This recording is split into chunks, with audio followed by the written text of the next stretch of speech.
अधिपती, तुम्ही त्याला कामावून काढायचं ठरवलंय काय? नाही काय आहे की सुनबाईंच्या डोळ्यात त्यांची धाकटी बहीण चलत्या, त्यांच्यात आडवा इस्तू जात नाही. त्याचं डूक धरून तिच्या होणाऱ्या नवऱ्याला कंपनीत तो काढून टाका असं जर त्यांनी सांगितलं असेल. नाही नाही नाही असं काहीच सांगितलं नाही ना? नाही ना, असं काही नाही. मग ठीक आहे.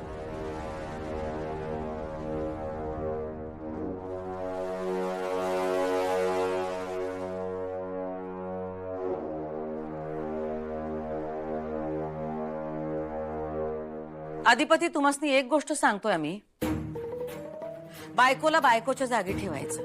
हा नाही, पण त्यात तसं काही म्हणल्याच नाहीत तर. नसल, पण घरचा कर्ता पुरुष म्हणून तुम्ही न विचारलेला एक सल्ला देतोय तुम्हाला. सुनबाईंचं म्हणणं त्यांच्यापाशी, पण त्यांना न आवडणारा माणूस तुमच्या आयुष्यातून, फॅक्टरीतून जर का तुम्ही वजा केला तर लोक तुम्हाला नंदीबैल म्हणतील. नंदीबैल, बायको पुढं बुगू बुगू करणारा नंदीबैल. आणि आमासनी ते आवडणार नाही अधिपती. तुम्हाला तुमचं डोसकं हाय, त्यांच्या डोसक्याने चालायची तुम्हाला काय बी गरज नाही.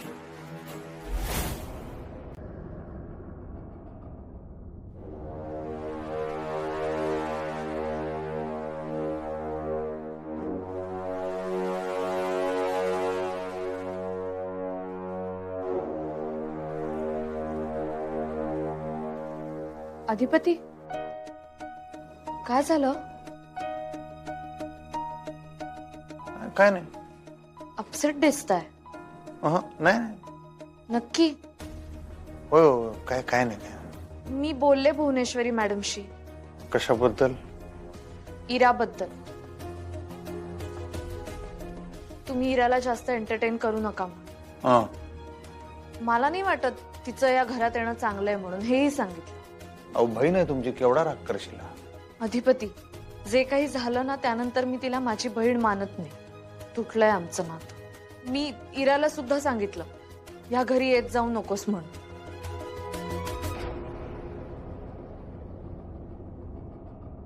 या घराची परंपरा नाही आहे माणसं तोडायची. चुकीची माणसं जोडली तर त्रास होतो ना. माणसं चुकीची नसतात, परिस्थिती चुकीची असते. पण अनुकूल परिस्थितीत तर सगळेच चांगले वागतात. माणसाची परीक्षा प्रतिकूल परिस्थितीत तो आपल्याशी कसा वागतो ह्यावरून होते ना. आणि अधिपती, मला असं वाटतं की एकदा खोटं बोललेला माणूस पुन्हा पुन्हा खोटं बोलूच शकतो. इरा चुकीचं वागली, माझ्याशी चुकीचं वागली, आणि तसं तिने ह्या घरातल्या कुणाशी वागायला नको एवढंच मला वाटतं. बाकी काहीच नाही. जाऊ दे, सोडा, राहू दे, ते विषय सोडा. तुम्हाला पटत नाहीये का माझा मुद्दा? नाही हो, मी लईच दमलोय आज दिवसभर. सॉरी सॉरी, तुम्ही आल्यापासून मीच माझंच सुरू केलं. सॉरी. तुम्ही फ्रेश होऊन घ्या. मी चहा आणू तुमच्यासाठी? बरं ठीक आहे सर. आणि शिकवणी शिकवणी करू. तू इथं काय करतेस?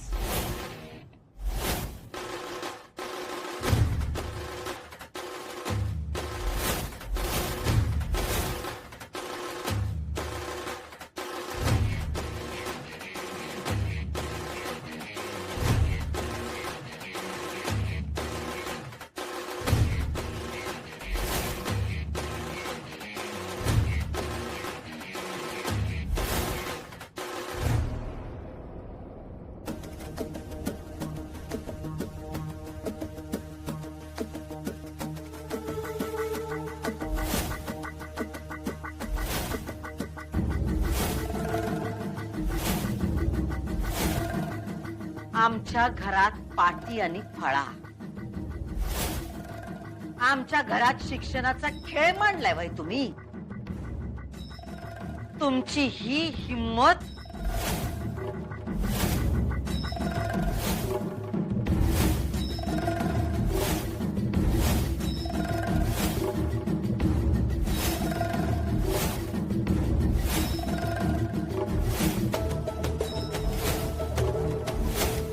तुमची हिम्मत कशी झाली हे करायची? आमच्या नाकावर टिचून या घराची शाळा केली होय तुम्ही. कुठून आला तुमच्यात एवढा माज? आईसाहेब, आता आम्ही हाय आणि सुनबाई हाय. आम्ही विचारणार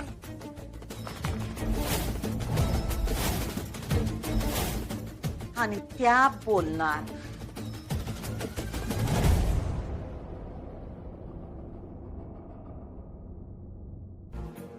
आणि गप गुमान सांगा मला हे समजा काय आहे ते. मॅडम मोठ्यानं बोला, मोठ्यानं. मी हे मुळू बोलणं बंद केलं नाही ना तर आता भोंगा आणून देऊ तुम्हासनी. काम तर लई मोठी मोठी करता हो तुम्ही. हा, मोठे हिमतीचे तुम्ही. मग आवाज का असा मुळू? बोला बोला सुनबाई, हा काय घाट घातलाय तुम्ही या घरात? बोला. मॅडम मी फक्त म्हणजे मोठ्यानं बोला. या घरचा नियम ठाव आहे ना तुम्हाला? इथं मोठ्यानंच बोलायचं.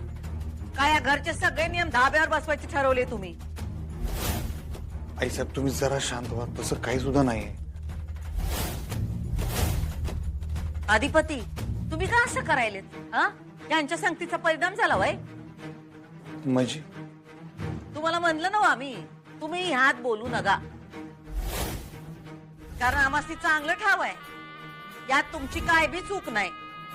हे समज करण्याचं डोसकं सुनबाईंचंच असणार. आईसाहेब, तुम्हाला गप्प बसायला जमत नसेल तर तुम्ही बाहेर जावा. भुवे, मेली भुवी.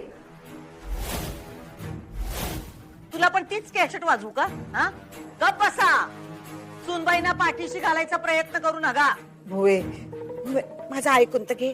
काय ऐकू तुझं? सांग ना, काय ऐकू? हरिहरीचा जपनाम करायच्या वयात तू हातात काय घेतलंस? हा, पाटी आणि पेन्सिल. अगं आहे, तू काय करतेस हे तुझं तुला तरी कळतंय का? केसानं गळा कापलास आमचा. असं नाही ग. काय सांगतेस तू? हा, आम्ही आमच्या डोळ्यानं बघितलं तू काय करत होतीस ते. आमच्या माघारी आमच्या घराची शाळा केलीस बाई तू. आणि आम्ही खपवून घेऊ असं कसं वाटलं ग तुला? हा, तुला आमची तत्व माहित आहेत ना व? भुवे, अगं आपलं नंतर होईलच, पण आधी ज्यांनी यो घाट घातला त्यांच्याशी आम्हाला बोलू दे. बोला सुनबाई, बोला. घडाघडा तुमचं मौन संपलं असेल तर. हे का केलं, कसं केलं, कधी केलं हे जोवर आम्हाला कळत नाही तोवर या घरात कुणी बी अन्नाला हात लावणार नाही.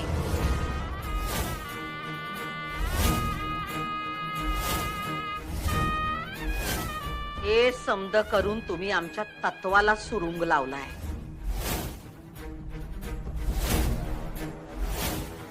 आता तुम्ही बोलायचं आणि आम्ही ऐकायचं. बोला.